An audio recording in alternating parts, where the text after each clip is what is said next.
पिछली वीडियो में हमने फिगर ऑफ स्पीच देखा था, metonymy, alliteration, personification. Personification person से जुड़ा हुआ है। ये जो पर्सन की क्वालिटी को जाहिर करेगा, जैसे कि हवा है, अगर विंड विस्पर्ड, तो हवा ने सरगोशी की, इस तरह से। सिमिली जो है तो एज और लाइक का इस्तेमाल होगा उसमें, एज सून एज सन वगैरह। तो मेटानॉमी तक हम आए थे। मेटानॉमी मतलब इसको हम चेक कर रहे थे। एक उसमें हाइपर बली भी है, जिसको सारे हाइपर बोल इस नाम से पढ़ते हुए आए।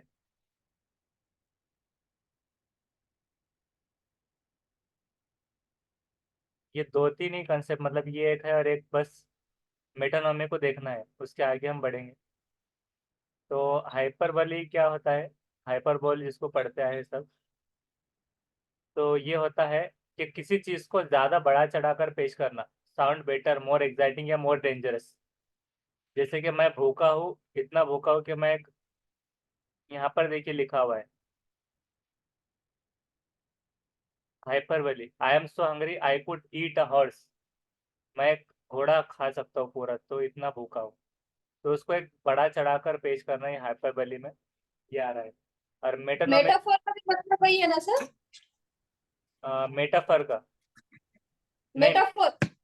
मेटाफर का इस तरह से है कि मेटाफर ये होता है कि कोई चीज एग्जैक्टली वो नहीं है। जैसे कि अपन सिमिली में बोलते हैं एज ब्राइट एज सन, तो एज और लाइक नहीं लगते हुए में उसको डायरेक्टली कंपैरिजन किया जाता है कि you are bright, you are looking bright,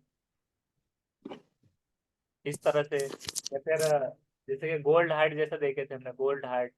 या फिर एज और लाइक का इस्तेमाल नहीं होता, एज और लाइक जिसमें आता है तो सिमिली हो जाएगा, और मेटाफर मतलब डायरेक्ट तशबीह मतलब देना। तशबीह देना, तशबीह हाँ, देके तशबीह देना, बोलना। लेकिन उसमें एज और लाइक का इस्तेमाल नहीं होगा। किसमें मेटाफोर में एज और लाइक का इस्तेमाल नहीं होगा, स्माइली में होगा। सिमिली, सिमिली में होगा। हाँ, इसमें होगा। और हाँ, सर पर्सनिफिकेशन में? पर्सनिफिकेशन उसके नाम से याद रखना है, पर्सन से। यानी पर्सन की कोई क्वालिटी कोई चीज में बता देना, जैसे हवा विस्पर कर रही है। अच्छा, उसकी तरफ, पर्सन की तरफ तशबीह हो, है ना? हाँ, तो पर्सन की तरह है, जैसे रोज, मतलब हाँ, एडजेक्ट और एडवर्ब में, एडजेक्टिव में क्या फर्क है? कौन से एडजेक्टिव और एडवर्ब? हाँ। वो तो पार्ट्स ऑफ स्पीच में चलेगा, ये फिगर ऑफ स्पीच चल रहा है।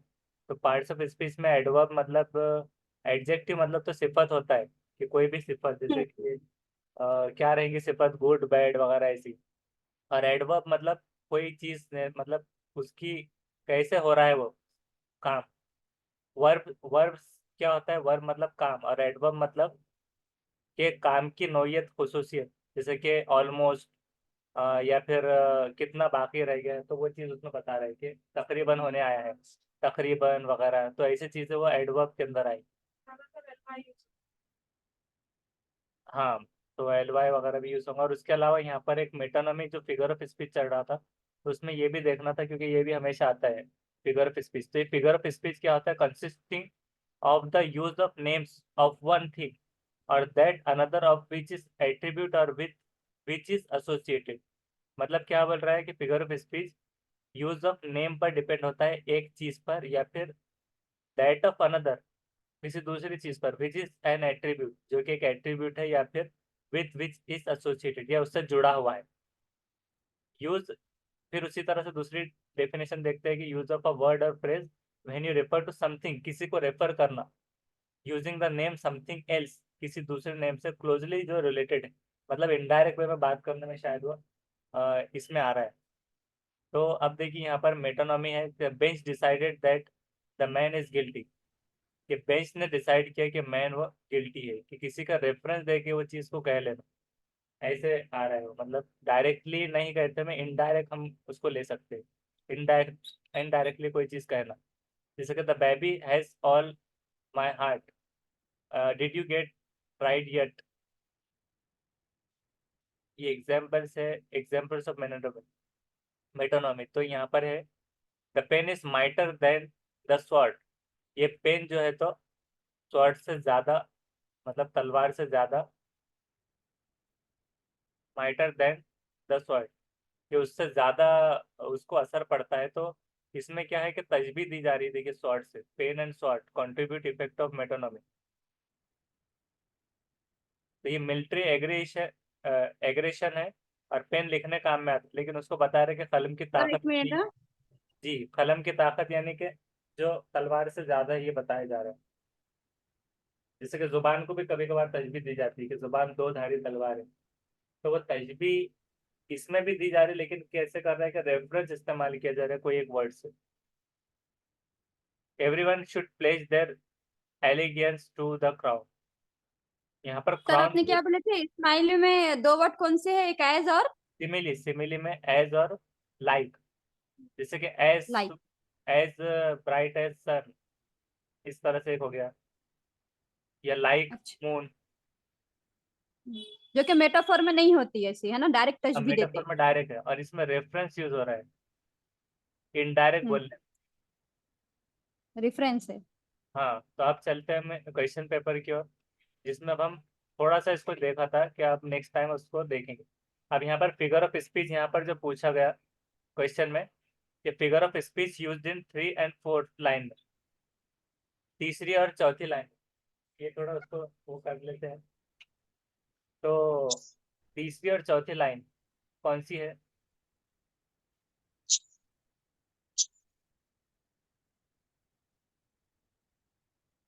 सवाल ये पूछा गया, name the figure of speech used in line third and fourth. तो थर्ड लाइन ये रहेगी, third and fourth. A tree whose hungry mouth is press. देखिए दरख्त आया यहाँ पर, दरख्त, hungry mouth is press against the earth sweet flowing breast.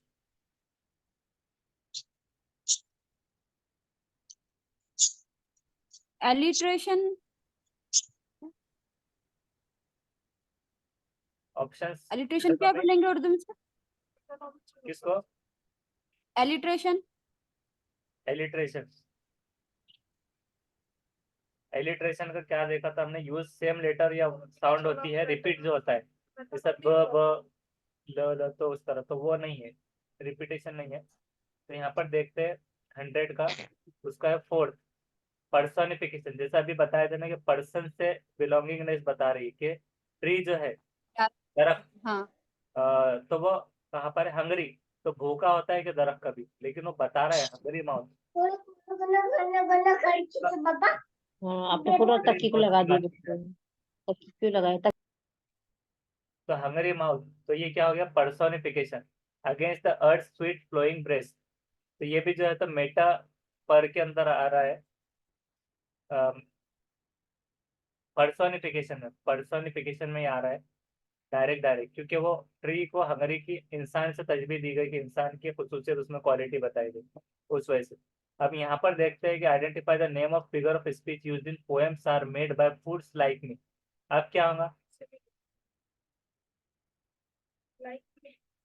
Like आया है उसके अंदर, तो लाइक का जब इस्तेमाल आता है, लाइक ही आया तो वहां सिमिली होता है, लाइक मी, मेरे जैसा। Poems are made by fools like me, मेरे ऐसे बेवकूफों की मतलब जैसों ने बनाई हुई होती है, पोएम्स आर मेड बाय। ये पोएम में ऐसे इस्तेमाल हो रहा है, लाइक। और हैपर बोल बोल के तो है, बड़ा चढ़ा के बोलना ना। हाइपर बोल जैसा पढ़ते आए हुए, लेकिन उसका प्रोनाउंसिएशन हाइपर बली में आता है, जो कि हाइपर बली होता है कि बड़ा चढ़ा के बोलना उसको। जैसे कि भूख लगी है तो उसको, उसका उसको और मजीद उसको एक्साइटिंग करने, या फिर अगर खतरनाक है तो मजीद खतरनाक बनाकर बताने, तो ये हाइपर बली में ये आएगा। आप देखिए यहाँ पर है, the word mouth in line number 3 refers to the dash of tree. तो यहाँ पर माउथ किसको कहा गया? जैसे कि हमने जो पढ़ा है ना, पर्सोनिफिकेशन का, mouth is press, Hungary mouth is press. तो हंगरी। हंगरी माउथ हाँ। किसको कहा गया? ट्रंक को, रूट या क्रॉन या branches?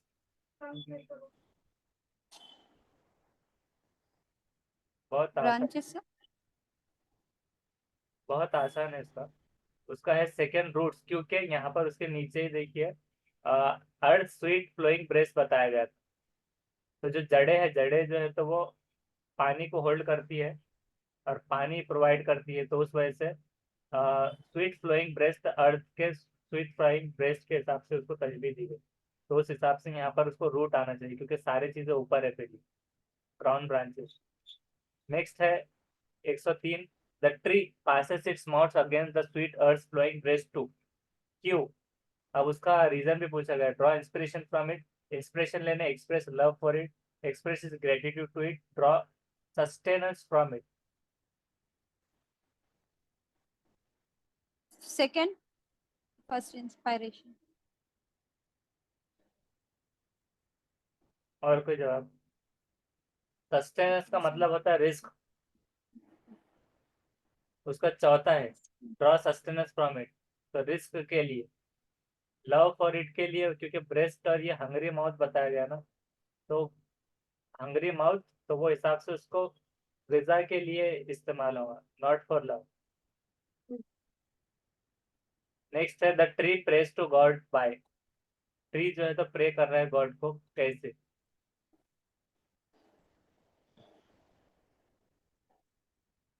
Producing fruit and flower, providing shade to traveler, swinging its branches, lifting her arms, tree prays to God। यहाँ पे देखिए, a tree that looks at God all day and lifts her leafy arms, Arm to pray. Leafy arm to pray. a tree may in summer wear by, तो by मतलब कैसे, तो वो fourth बराबर सही है कि लिफ्टिंग हर आर्म्स, हाथ फैलाए। Which of the following statement is not true in context of poem, क्या सही नहीं है पोएम के हिसाब से? The tree allows birds to build their nest in it,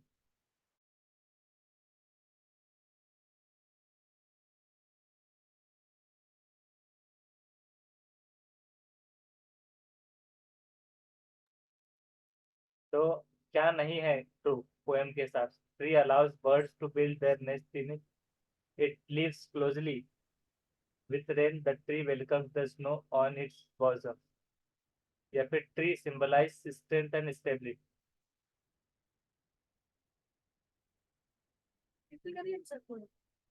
तो यहाँ पर उसको पढ़ना पड़ेगा, जो तीन चीजें नहीं आ रही है उसके अलावा रहेंगे। Tree allows birds to build their nest, यहाँ पर है पोएम बतलाइए।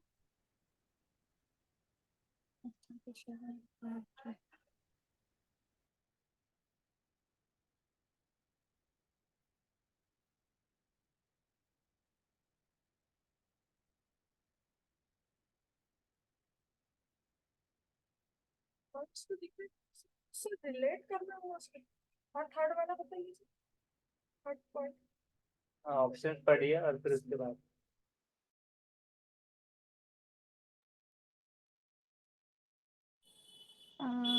सेकंड क्या?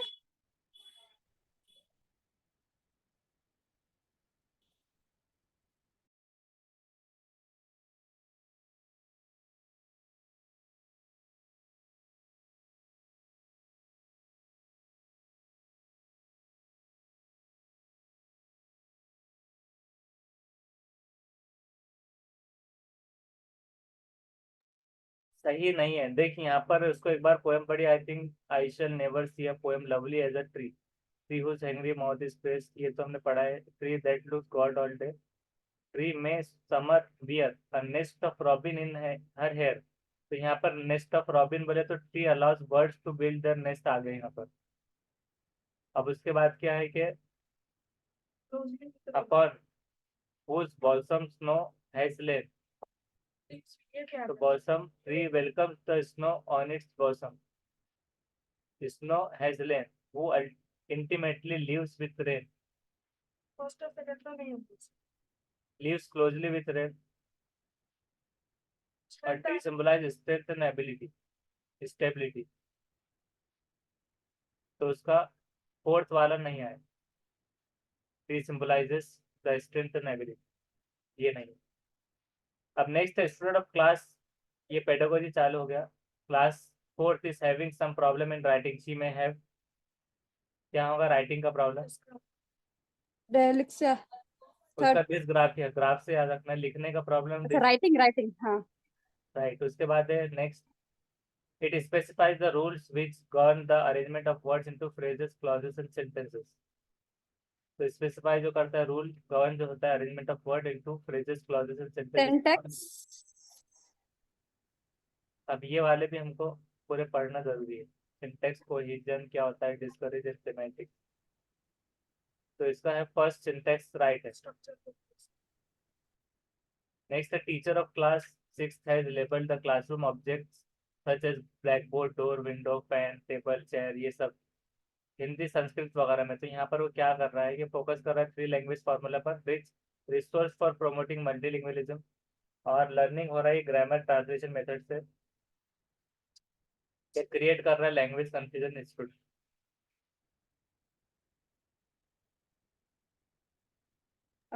सेकंड, एक मिनट सर, क्वेश्चन बताइए सर। टीचर क्लास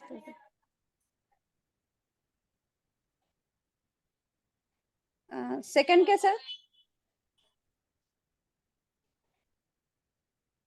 ट्रांसलेशन उसका सेकंड बिल्कुल सही है। 6 का लेबल किया क्लासरूम को ये सबकी, तो वो rich source of promoting multilingualism हो रहा है। 3 लैंग्वेज फार्मूला नहीं है, ग्रामर का नहीं, मतलब उसका क्रिएट लैंग्वेज, तो ये मल्टीलिंगुअलिज्म को प्रोमोट करना होता है। उसके बाद 109, the assessment process not only assess students learning but also assess teachers teaching process। ये स्टेटमेंट क्या है?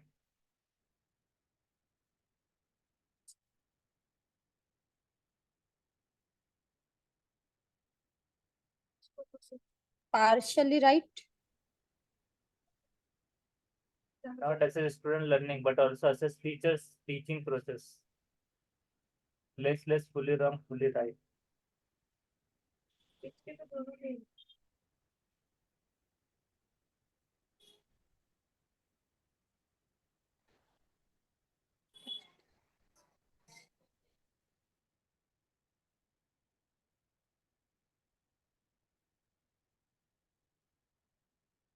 बेसलेस हो गए क्या सर? Baseless partially right. बुनियादी नहीं।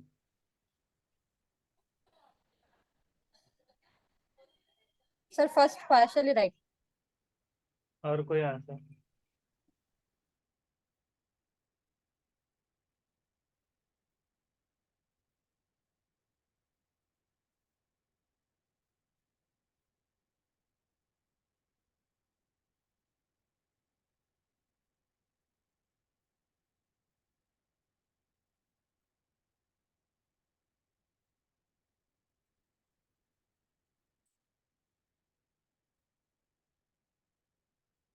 फोर्थ फुल्ली राइट, क्योंकि वो बता रहा है कि सिर्फ असेस स्टूडेंट को नहीं कर रहा मगर टीचिंग को भी जांच कर रहा है, तो ये बिल्कुल सही है।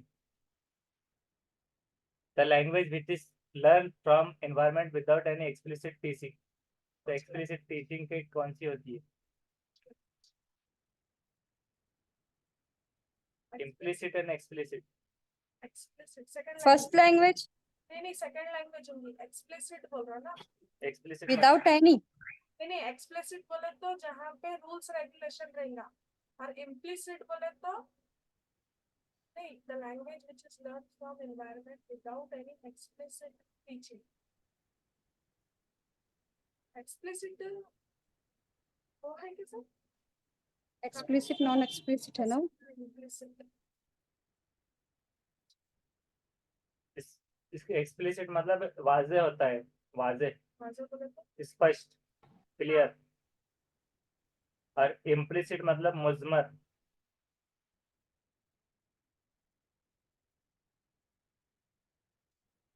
मुजमिर जो होता है छुपा हुआ, पोशीदा।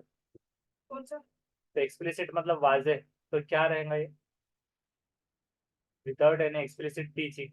मतलब एक्सप्लिसिट बोले तो सिर्फ फर्स्ट लैंग्वेज रहेगा, मतलब ये एक्विजिशन की सर बात। एनवायरनमेंट का है नहीं है ना, तो फर्स्ट ही रहेगा ना। हाँ, वो फर्स्ट लैंग्वेज रहेगा। फर्स्ट लैंग्वेज सही जवाब है उसका। हाँ तो चलो एनवायरनमेंट का दखल अंदाजी नहीं हाँ, तो वो खुद से एक्विजिशन में जो आ जाएगा, तो फर्स्ट लैंग्वेज होगा। कर देंगे लैंग्वेज। राइट। उसके बाद है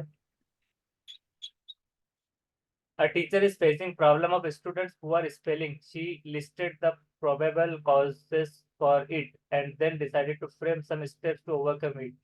This whole process is action research, applied research, problem solving, improving spelling.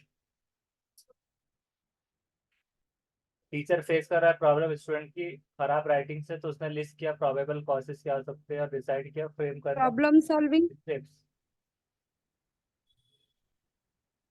और कोई जगह इसके ऊपर अप्लाई भी कर सकता है सर टीचर, एक्शन लेकर पूरी ज्यादा ही तो इम्प्रूविंग तो नहीं आएगा। उसका जवाब है फर्स्ट एक्शन रिसर्च, क्योंकि प्रॉब्लम सॉल्विंग ये जो है तो मैथमेटिक्स में आएगा और ये स्टूडेंट की पुअर स्पेलिंग है तो उसके ऊपर एक्शन रिसर्च करें, नॉट अप्लाइड रिसर्च। और इम्प्रूविंग स्पेलिंग वाले भी नहीं, तो action research. Reducing picture sir fourth भी हो सकता ना, इम्प्रूव। नहीं है, नहीं ना, यही है एक्शन रिसर्च। इम्प्रूविंग स्पेलिंग बोले तो नेगेटिव में चल जा रहा है। सर एक बार समझाइए, समझा नहीं हो। ये टीचर फेस कर रहा है प्रॉब्लम, बच्चे की खराब राइटिंग है तो उसने उसके कॉजेज क्या हो सकते हो लिखा, तो उस स्टेप को कहते हैं एक्शन रिसर्च। निगेटिव नहीं हो स्पेलिंग इम्प्रूव वगैरह का, पॉजिटिव ही है, लेकिन कैसे है कि इम्प्रूव स्पेलिंग कोई टर्म नहीं यूज होता, एक्शन रिसर्च एक ये टर्म यूज होता है। और प्रॉब्लम सॉल्विंग जो है तो वो कोई मैथमेटिकल फॉर्म में होता है, एनालिसिस वगैरह करने, तज्जिए में। और अप्लाइड साइंस होती है, अप्लाइड रिसर्च नहीं होती, तो वो हिसाब से कंफ्यूज करने सवालात को लिखा हुआ है बाकी के ऑप्शन। और एक्शन रिसर्च कि वो अब उस पर स्टेप बाय स्टेप जो बनाएगा फ्रेम, तो एक्शन रिसर्च होगी, एक्शन करना होगा उस पर। नेक्स्ट है reading picture book means. Picture book को पढ़ने का मतलब क्या है? Help learner to draw neat and colourful pictures that children love picture and it will be fun loving class, exposing learners to different styles of drawing to help learners to understand and analyze the pictures. Fourth sir. उसका fourth सही जवाब है कि help करता है understand करने और analyse करने पिक्चर को। एक्सपोज करना मतलब पर्दाफाश करना के या जाहिर करना लर्नर के सामने different style of writing, writing के डिफरेंट स्टाइल्स को उजागर करना। तो यहाँ पर पिक्चर रीडिंग की बात थी तो वो नहीं था। और सेकंड क्यों नहीं हुआ? ये बच्चे पिक्चर को पसंद करते हैं और फन और लविंग। हाँ, और इसमें पहले में भी ड्रॉ नीट कलरफुल पिक्चर की बात हो गई, ड्राइंग की क्लास हो गई। लेकिन रीडिंग पिक्चर बुक का मतलब है help learner to understand and write the picture. Next है before starting a new chapter from a text book a teacher should at first focus on. पहले किस पर फोकस करना चाहिए टीचर ने? Relating the story with the previous experiences of learners, the grammatical structure in the chapter and difficult words, the background setting of story, its first sir, etc. First relating the story with the तो previous. उसका first बिल्कुल सही है, 13 का first कि before starting a new chapter, एक text book से teacher ने उसको फर्स्ट फोकस करना है, रिलेट कर रही है नई story previous experience of learner से, जिसमें डायरेक्ट ग्रामर नहीं चालू होगा डिफिकल्ट वर्ड के साथ, ना कि बैकग्राउंड सेटिंग रहेंगी स्टोरी के, ना वर्क प्रोफाइल ऑफ पोएट या राइटर। तो relating story with the previous experience of learner. Teacher asked learners to read aloud in the English class. This way of reading क्या करेगा? जोर से पढ़ने का। Enable learner to be fast reader, help the teacher to complete the syllabus within the stipulated time, enables learner to develop reading skill with understanding, enable learners to read with correct pronunciation using the punctuation marks।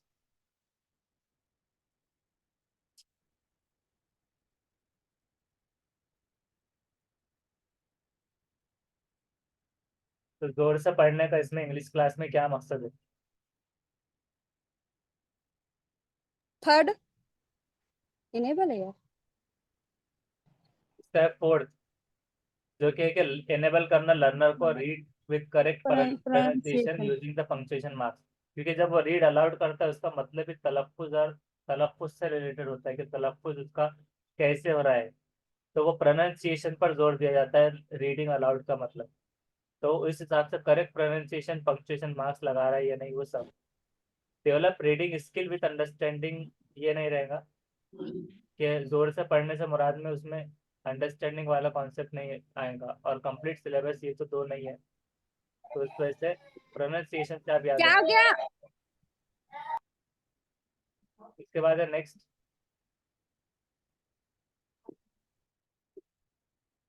A language teacher firstly, एक language teacher पहले क्या करता है, ask student to introduce themselves on each other in class, then she ask them to introduce their friend to each other, this activity will help them to increase.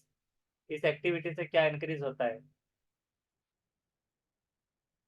पहले कहता है कि अपने आप को इंट्रोड्यूस करो, then ask them to introduce her their friends to each other, एक दूसरे से फ्रेंड्स को इंट्रोड्यूस कराओ। ये एक्टिविटी किस में हेल्प करेगी?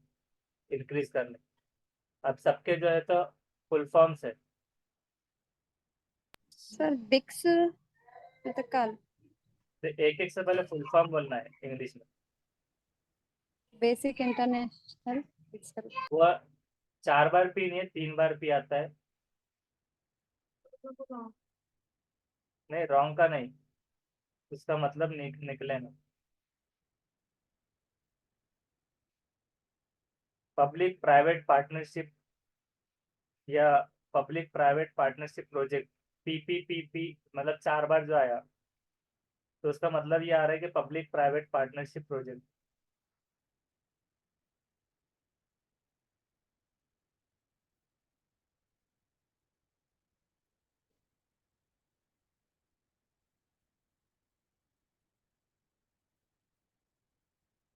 और ईएलसीटी का मतलब क्या होता है?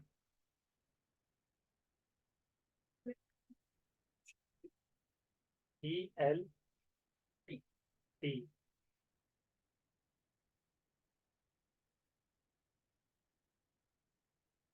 English language teaching, English language teaching. और बिक्स का full form basic interpersonal communication skills, basic interpersonal communication skills. और कैल्प का cognitive academic language proficiency, cognitive academic language proficiency. तो यहाँ पर ये किसके अंदर आएगा? कॉग्निटिव एकेडमिक लैंग्वेज प्रोफिशिएंसी में क्या होता है कि आइडिया डेवलप होता है सेकंड लैंग्वेज का, कि स्किल होती है एसेंशियल एकेडमिक लर्निंग में, कॉग्निटिव एडवांस लैंग्वेज प्रोफिशिएंसी में।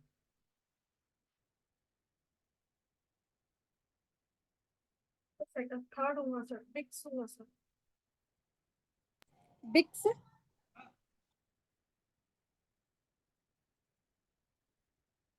बिक्स का क्या मतलब होता है? Social face to face interaction, वही हो रहा है ना, interact socially with other people। introduce themselves each other in the class. Bics each other. और पीपीपीपी में क्या होता है कि प्रोजेक्ट होता है जहाँ गवर्नमेंट और प्राइवेट सेक्टर के एक साथ काम करते हैं कॉमन गोल के लिए। तो उसका 115 का थर्ड जो बिक्स है वही सही है।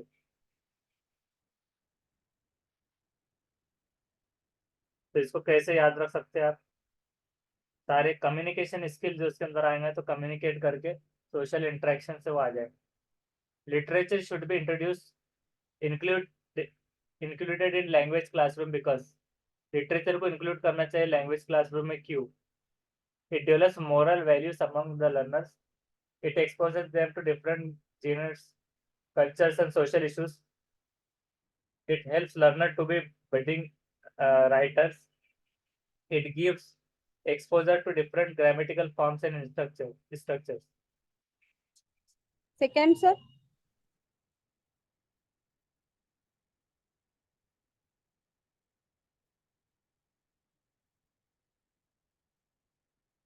तो उसका सेकेंड है it exposes them to different genre culture and social issues. उसके बाद है teacher makes her learners respond to her actions and speech only by bodily movement, what is known as. इसको क्या कहते हैं? टीचर मेक कर रहा है उसके लर्नर को रिस्पॉन्ड करने action, Physical speech only bodily movement. Total physical response तो उसका है थर्ड टोटल फिजिकल रिस्पॉन्स। उसके बाद है in language classroom students are memorizing the dialogues through drill and practice and the teacher is correcting their pronunciation mistakes immediately. वो they are practicing dialogues in chorus, तो teacher क्या follow कर रहा है?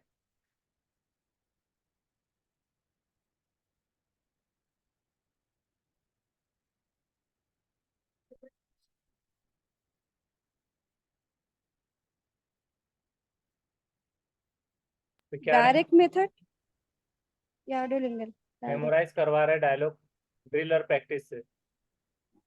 हाँ। टीचर प्रोनाउंसिएशन मिस्टेक को immediately, तो उसका फर्स्ट ऑडियो लिंगुअल मेथड होगा मेमोराइज ऑडियोलिंगल। कराने में, audio lingual method. Total audio lingual light जो है चॉम्स्की का, तो उस हिसाब से। नेक्स्ट है the oral errors of the students can be best corrected if the teacher. Total जो है ओरल एरर जो होते हैं स्टूडेंट के, वो करेक्ट होते सकते हैं टीचर से। क्यों, कैसे? इग्नोर करता है एरर को एट इस में hamper their language learning, ask other student to help him as peer tutoring is must in school, correct an error directly after the student has made the error, points out the error in general and lets the student try to correct himself first.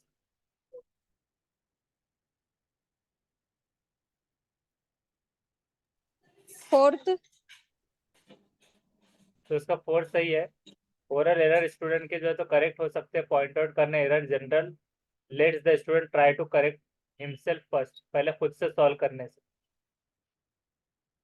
और यहाँ तक क्या था कि correct an error directly after student has made the error, तुरंत उसको correct करना, ये नहीं आता। Help him as peer tutoring must in school, दूसरे बच्चों को कहना कि हेल्प करो उसको पीयर ट्यूटरिंग में, और इग्नोर करना। तो pointing out the error general lets the student try to correct himself.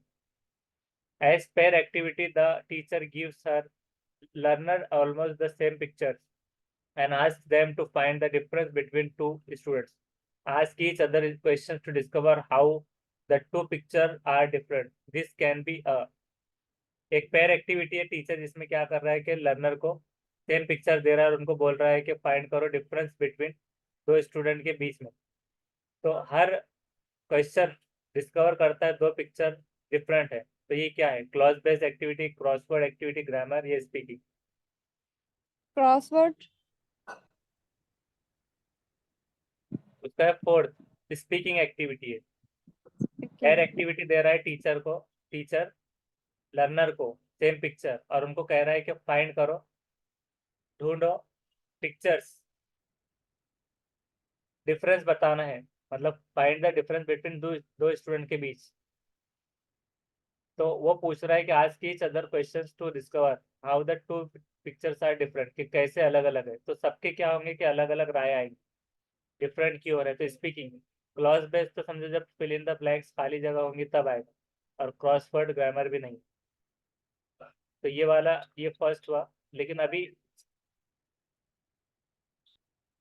ये खत्म हुआ, लेकिन यहाँ पर ये सिंटेक्स कोहेजन और डिस्करेज के बारे में हमको जानना भी जरूरी है।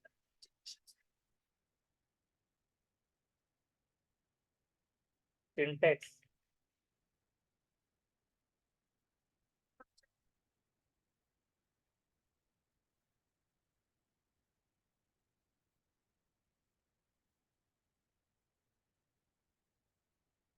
तो सिंटेक्स क्या होता है? द सिस्टम ऑफ रूल्स और the structure sentence in language.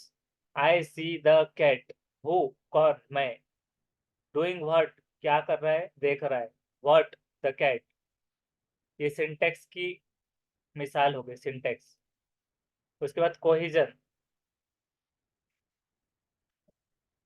Cohesion देखते हैं कि कोहिजन क्या है। ये cohesion the ability to stay और फिट टुगेदर वेल, एक साथ जुड़े या जुटे रहने की योग्यता।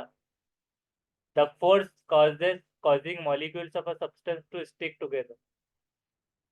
तो कोहिजन क्या है कि ग्रामेटिकल और लेक्सिकल लिंकिंग है टेक्स्ट या सेंटेंस में, जो होल्ड करता है टेक्स्ट को एक साथ और उसके मीनिंग देता है। कोहरेंस का मेन कॉन्सेप्ट है, जैसा कि एडिशन, कोहिजन, एडिशन। तो बीच में कोहिजन है जो जोड़ के रखता है, तो इसको कहते हैं कोहिजन। लेकिन इंग्लिश के अंदर क्या है कोहिजन? तो,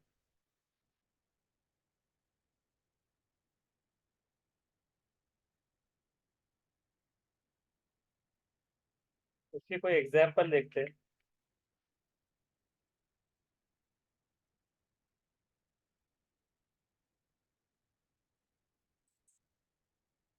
हाँ, बहुत सारे हैं लेकिन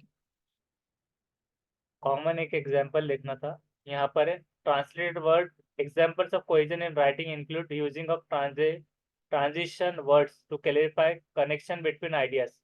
Megan will take her drives test next week.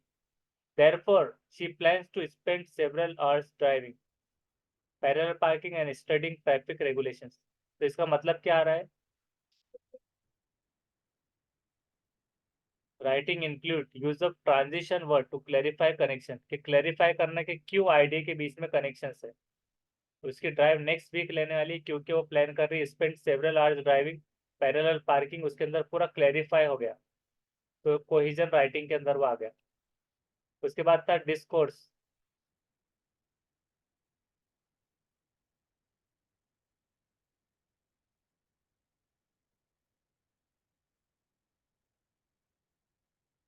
तो डिस्कोर्स या मेजर डिस्कोर्सेस डील होता है टॉपिक जैसे कि स्टोरी, ड्रामा और description, conversation, interview, biography, letter, speech, report, ये सारा। तो ये क्या होता है? डिस्कोर्सेस टॉपिक, स्टोरी वगैरह इसमें डील करते हैं मेजर।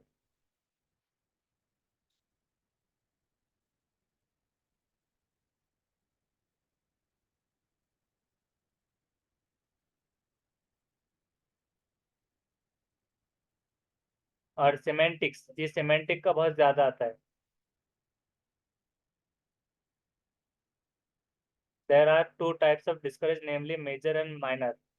तो मेजर के अंदर आता है ये सारा, और माइनर में आता है notice, message, diary, poster, profile, invitation. कभी ये भी आ सकता है आपको कि notice, message, diary, poster, profile, या इनविटेशन क्या है, तो वो हो जाएगा डायरेक्टली माइनर डिस्कोर्सेस।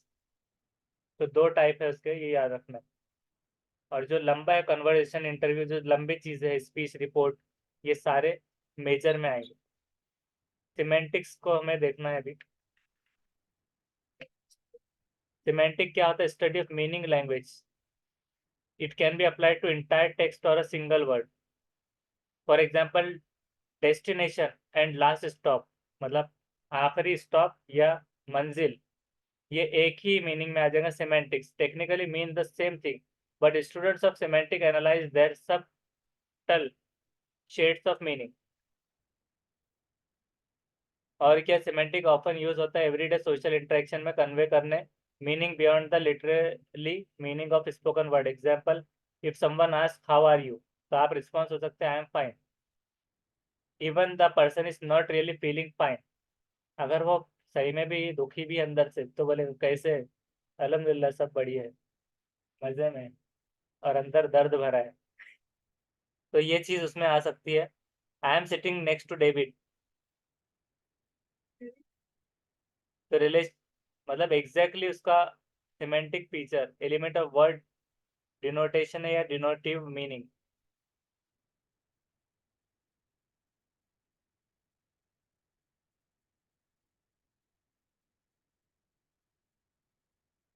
तो about meaning of words linguistic subfield इसके अंदर आएगा सिमेंटिक। तो उसकी ये डेफिनेशन अच्छी है कि study of meaning in language, entire text को सिंगल वर्ड्स में बयान करना, डेस्टिनेशन, लास्ट स्टॉप, मंजिल को, या फिर जो भी हम मकसद है उसके हिसाब से।